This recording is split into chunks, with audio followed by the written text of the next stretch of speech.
Hello everybody, my name is Ricardo Espaillat, and welcome to my economics lecture series wherein we tackle the book Man, Economy and State by the great economist Mary Rothbard. Today we're going to be analyzing the appendix to the first chapter, and the appendix is called Praxeology and Economics.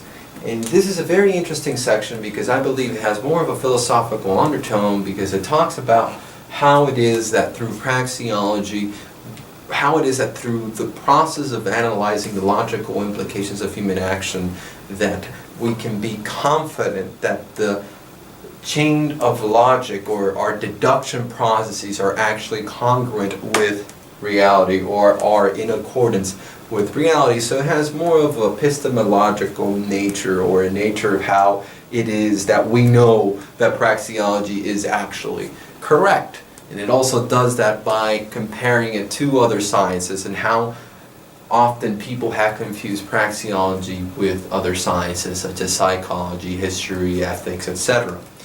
So the first thing to know is how is it that praxeology actually gives us truths about a reality? Well, pretty simply, praxeology starts with the axiom of human action, and just for simplicity, let's call that axiom of human action, let's just name it A.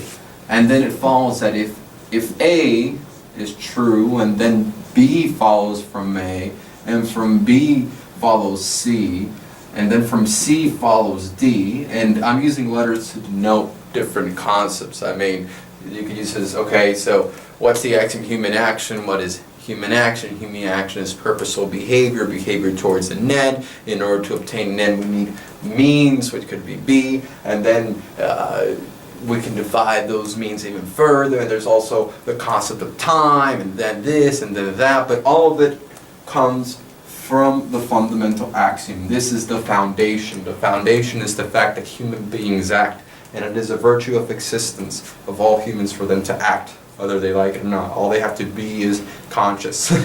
So that's basically how it works. Now, evidently, since human action is purposeful behavior towards an end, we, as praxeologists or economists, what we are concerned with is not the ends per se, or the content of the ends, but the logical implications that derive from the fact that human beings use scarce means in order to obtain ends.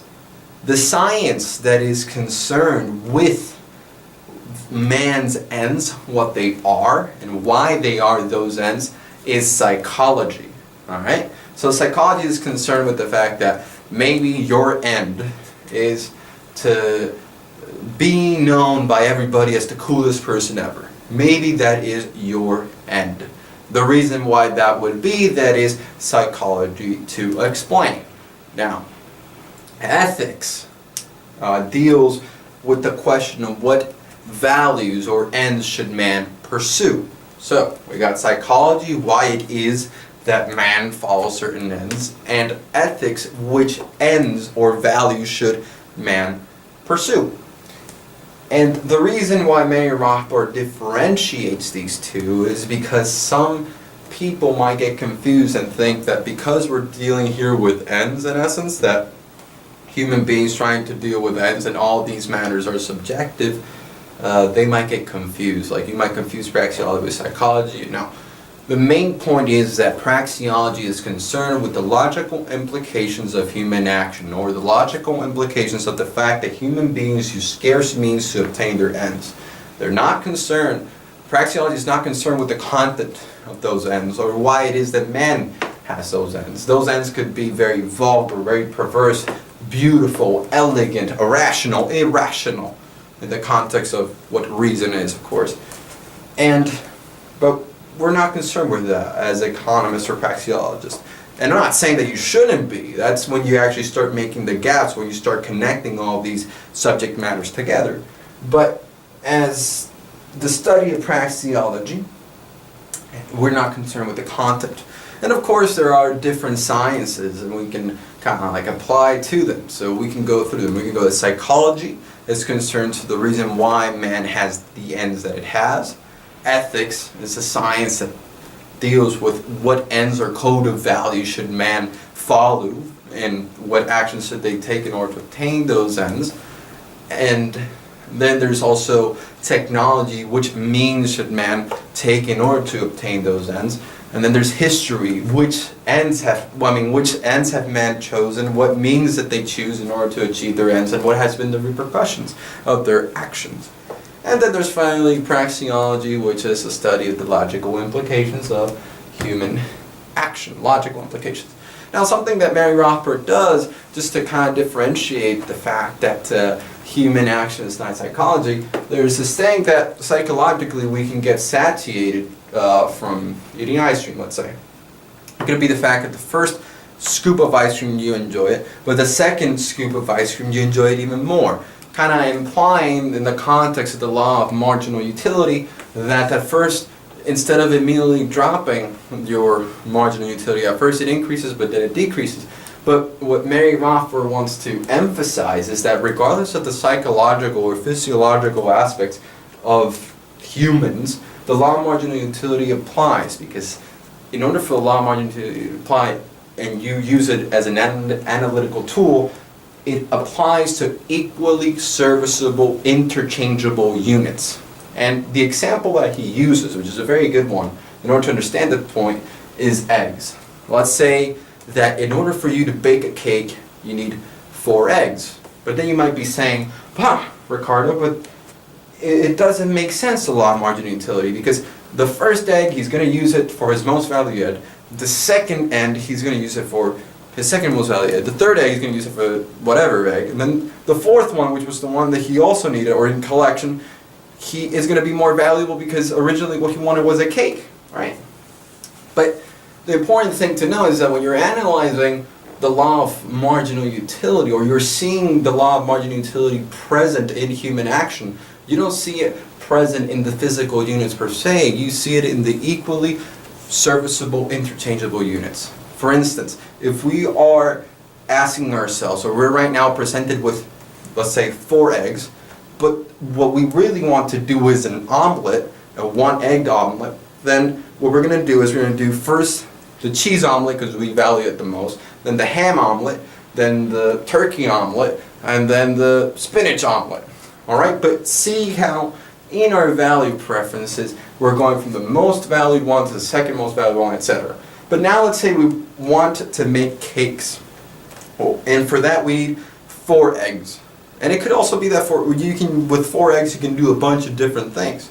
But in order for us to see the law of marginal utility present, which it is present, we need to analyze it from equally serviceable.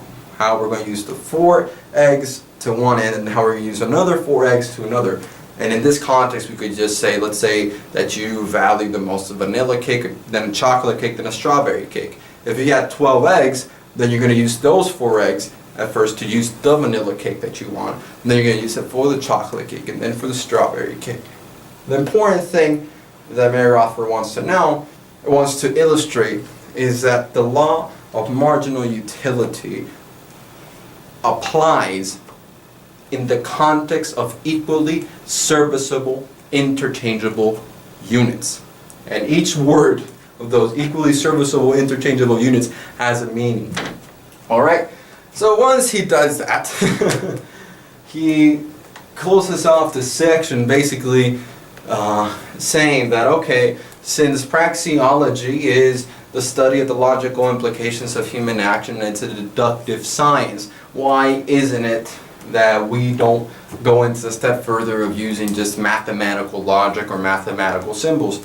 He argues that it is not necessary because every verbal logic statement has its validity and its use and its purpose, while in mathematical logic apparently not all the symbols do. I'm not an expert in mathematical logic, I haven't really seen into it, but I can sort of speculate what it is about. But the point is, he says it is efficient because it would require a process of taking it from the verbal logic to the mathematical logic and then putting it back, and according to Occam's razor, that would be scientifically inefficient. The point is, verbal logic is a lot more suitable for praxeological analysis. And, since the section is called Praxeology and Economics, the way that economics relates to praxeology is by the fact that economics is a subdivision of praxeology, and basically economics should be divided into the personal action as a human being, Rousseau economics is called, and the interpersonal exchanges of human beings, which is catalactics, if I'm not mistaken. Now, I know that was a lot, and of course this is an appendix. I'm going sort of quick through it because although it is important, I am mostly concerned with the economic or the praxeological side. Maybe in the future I might present to you the interconnectedness of psychology, praxeology, and ethics, how all of them are interconnected. And you see the bigger picture when you understand all of these together. But anyways, for now, I hope all of you have a great night, and till next time.